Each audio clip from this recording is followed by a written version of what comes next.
BRS working president KTR తో పాటు ఓ తెలుగు దినపత్రిక డిజిటల్ పేపర్ పై నల్గొండ జిల్లా పోలీసులకు నకిరేకల్ మున్సిపల్ చైర్పర్సన్ చౌగూని రజిత శ్రీనివాస్ ఫిర్యాదు చేశారు. బాధ్యులపై కఠిన చర్యలు తీసుకోవాలని పోలీసులను కోరారు. ఈ నెల 21న జరిగిన 10వ తరగతి పేపర్ లీకేజీ ఘటనకు ఎలాంటి సంబంధం లేకున్నా తమపై బీఆర్ఎస్ నాయకులు యూట్యూబ్ వెబ్ పత్రికలు తప్పుడు ప్రచారం చేస్తున్నాయని ఫిర్యాదులో ఆరోపించారు. నిజ నిర్ధారణ చేసుకోకుండా తమ నేతలు ఎమ్మెల్యే వేముల వీరేశంపై దుష్ప్రచారం చేస్తూ రాజకీయ డ్రామాలకు తెరతీశారని రజిత శ్రీనివాస్ మండిపడ్డారు. వాస్తవాలు తెలుసుకోకుండా కేటీఆర్ ట్విట్టర్లో పెట్టడం సరైంది కాదన్నారు.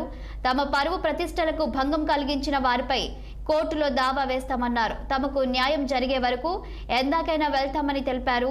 మరూరు మాజీ సర్పంచ్ నకిరేకంటి నరేందర్. నమస్కారము. నేను చౌగోని రజిత శ్రీనివాసుని మాట్లాడుతున్నాను.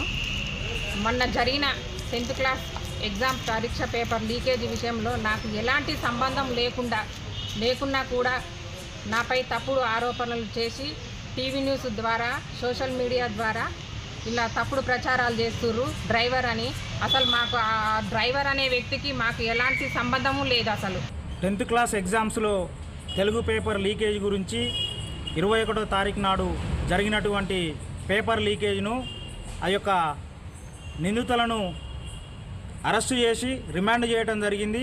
టీవీ న్యూస్ ఛానల్స్, అదేవిధంగా ట్విట్టర్లో కేటీఆర్ గారు, అదేవిధంగా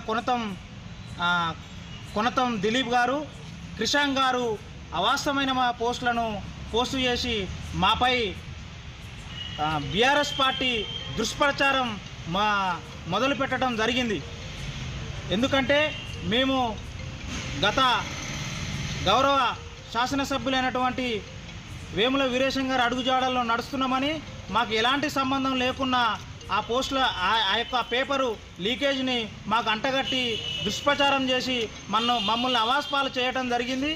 ఒక సామాజిక వర్గానికి సంబంధించిన వ్యక్తినని తెలిసి కూడా నన్ను ఇంత అవమానపరిచి, నన్ను కించపరిచి ఈ విధంగా నన్ను ఇబ్బందులకు గురి చేస్తున్నటువంటి వీరిపై చట్టరీత్యమైన చర్యలు తీసుకోవాలని గౌరవ ఎస్పీ గారిని, అదేవిధంగా జిల్లా కలెక్టర్ గారిని, ఇక్కడ ఉన్నటువంటి స్థానిక పోలీసుల్ని కూడా నేను